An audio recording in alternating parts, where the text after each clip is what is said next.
NASA is looking for help with robotic vehicles. Are you interested? I'm Tonya Hall, and joining me is Rob Meyerson, founder and CEO of Delalune Space and executive producer at Ascend for the American Institute of Aeronautics and Astronautics. Welcome, Rob. Hi, thanks. Thanks for having me. Absolutely.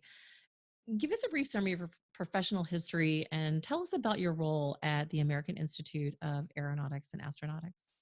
Sure, I'd be happy to. I joined the aerospace industry back in the late 1980s, coming straight out of school. I was a NASA co-op, which means that while I was in school, I spent time working on and off semester at Johnson Space Center in Houston, Texas, and I worked on the space shuttle.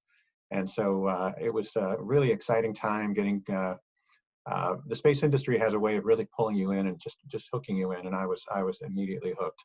And I went to work at Johnson for 10 years after graduation, spent time in Houston, and that's where I met my wife, Deborah, and she's from the Pacific Northwest.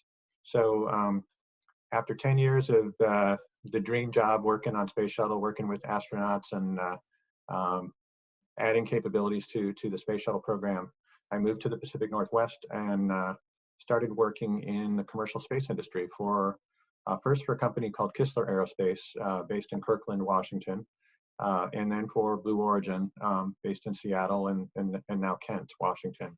I started at Blue Origin when it was about 10 people, and it was a think tank, and built the engineering team and really grew the company. And I led the company as president for 15 years, from 2003 to just before I left in 2018, when we brought in a CEO to lead the business.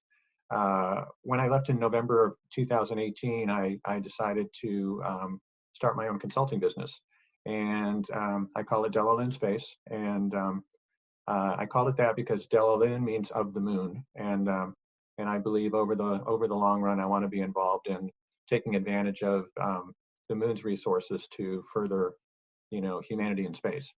And one of the big projects that I took on was working with AIAA on Ascend, which stands for Accelerating Space Commerce, Exploration, and New Discovery. And it's a new event that'll debut November 16th through 18th in Las Vegas at Caesars Forum, which is a brand new venue.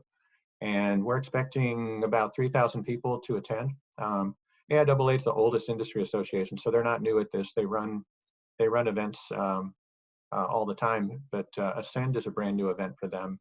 And what we're trying to do with Ascend that's different from other events is, number one, we want it to be outcomes focused, so that you're not just going to an event and it's one way where you're taking in information. It's going to be an interactive event with debates and with workshops and working groups. And then the second thing is we want to attract adjacent markets, these non-endemic businesses that could benefit the space industry and benefit from the space industry and help us to grow the space economy. So we're really excited about what we're doing there.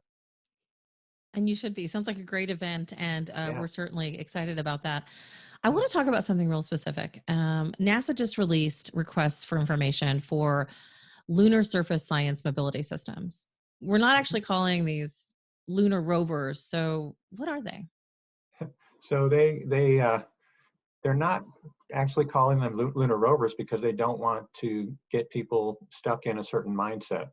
In the Apollo program, we had the LRV, the Lunar Roving Vehicle, which was built, and it looked like a car, an open-air car with a seat on it and four wheels. And we believe robots today can be rolling. They can be autonomous cars. They can be legged robots, like you might see in Star Wars, and they might be hoppers. They might hop across the surface. And so we didn't want to limit people's thinking, so we focused on the word surface mobility and put keywords in the RFI that encourage the commercial robotics industry and other industries to take a look at this and see how they can become a part of what NASA's doing to build, to put humanity back on the moon to stay. So.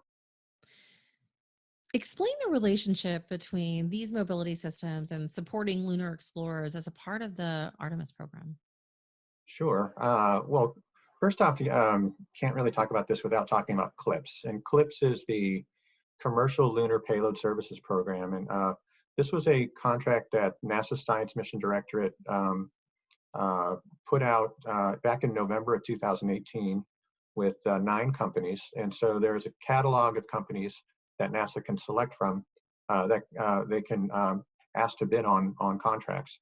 In that first year, from November, by May of 2019, NASA had already awarded 2 contracts for lunar landers to go back to the moon. These are relatively small lunar landers, but they're going to be, deliver significant payloads. One of those contracts went to Astrobotic out of Pittsburgh, Pennsylvania, and they spun out of Carnegie Mellon. The other one went to Intuitive Machines out of Houston. And so those 2 companies are now actively building their lunar landers. They've selected their launch vehicles, and they're getting ready to deploy their missions.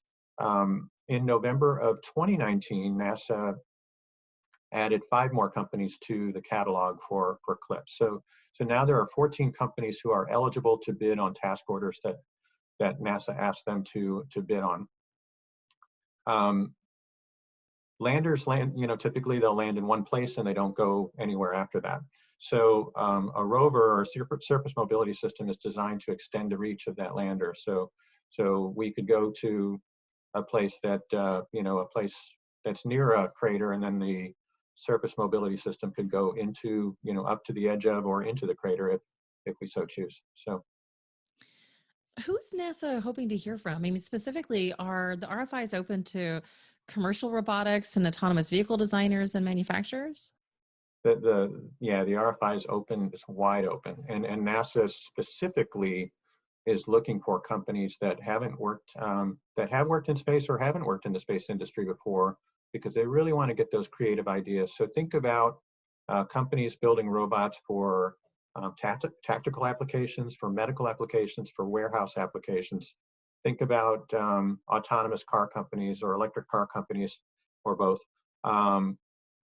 We think about companies that build robots for undersea applications as well, because that's an extreme environment as well.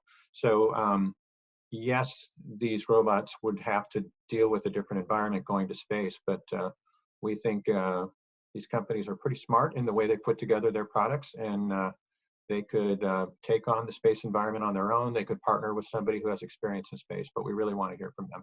So. And NASA's RFIs close actually on March 6th. So where can people go to learn about them? So on the typical places on the federal government procurement sites, sam.gov, G-O-V, NSPIRES, which is an acronym that I really can't tell you what that means, but it's NSPIRES, like inspires, but without the I. And if you go to those 2 sites and search for surface mobility systems, you'll find this RFI.